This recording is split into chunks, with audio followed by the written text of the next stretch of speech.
Well, hi, this is James Popenhagen. That's another short video here with just a quick thought from Fully Persuaded, a new podcast where we really hope that the Word of Life comes to life through this podcast and through these teachings. Everything I ever teach is biblical and can be found in the Word of God. And if I was to give an opinion, I would just tell you it's an opinion, take it or leave it. The reason I'm a non-denominational Christian is because I don't like when men get involved. They mess doctrinally, they mess things up a lot. I want to read a common story that I think some points get missed in sometimes, and it's when Jesus, now this is one of more than one time we know he walked on the water, because once he called Peter to come out with him, another time he didn't.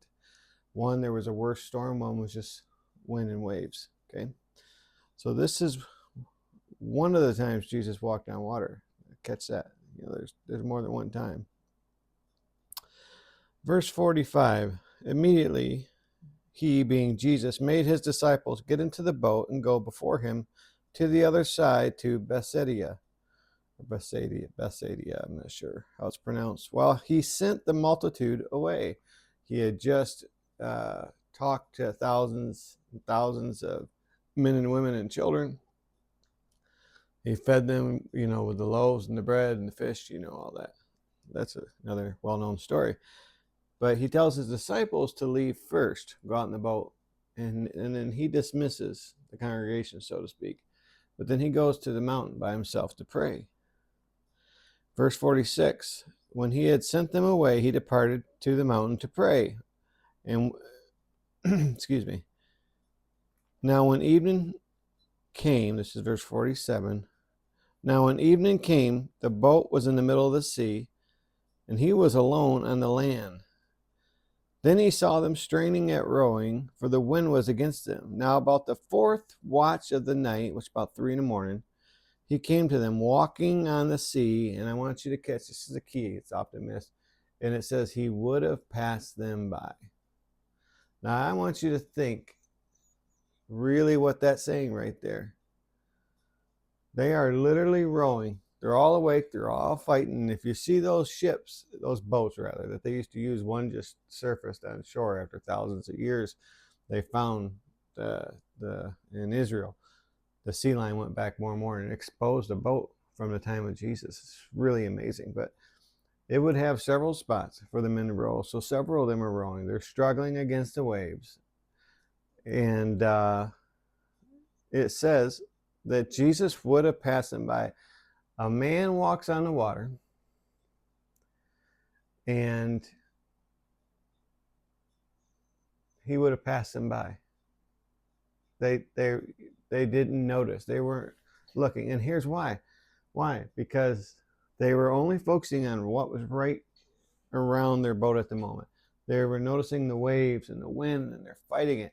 And we do that in life. When we're in a situation that's hard, and we're fighting for health and fighting for our marriage, fighting for our family and salvations. Often we just look at the waves and everything right in our perimeters, real close to us, and we don't look out, because Jesus is always on the water. Jesus is always there ready to step in the boat and calm the seas, calm the waves. But if we're not looking for him, he might pass you by. So when you're in the boat and you're struggling, don't let Jesus pass by, and don't let him startle you like it did. It goes on to say here, they were afraid. They thought he was a ghost. And then he said, don't be afraid, for it is I. And he got in the boat. And it says, and when he got in the boat, he didn't speak to the wind this time. That's how we know it's a different story. It was a different storm, different night. He just got in the boat, and it said the waves calmed. When Jesus gets in your boat, immediately the waves calm. Don't struggle and fight and thrust. And before you go to the Lord, the minute the waves start to fight, just start looking for Jesus and calling out for him, because he's there. He's watching from the shore. It says he saw them straining, and that's why he came to them.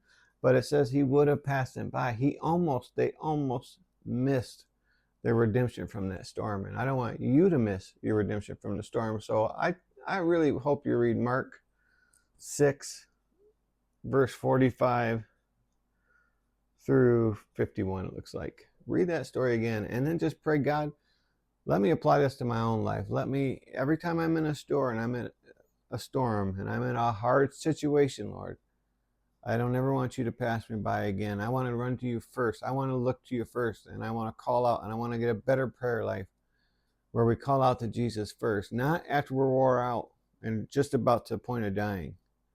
Don't wait till your deathbed to see Jesus is walking by your struggles. Look for him when he's at a distance. So you can say, hey, could you come here, please? Because he could have calmed those waves back there. He could have calmed us from the storm. God has all the power in the world. He spoke and mountains were formed. Seas separated from the land. Light and darkness became. Day and night was formed. Jesus, and we actually know from John 1 that all that happened through Jesus even at the beginning of time.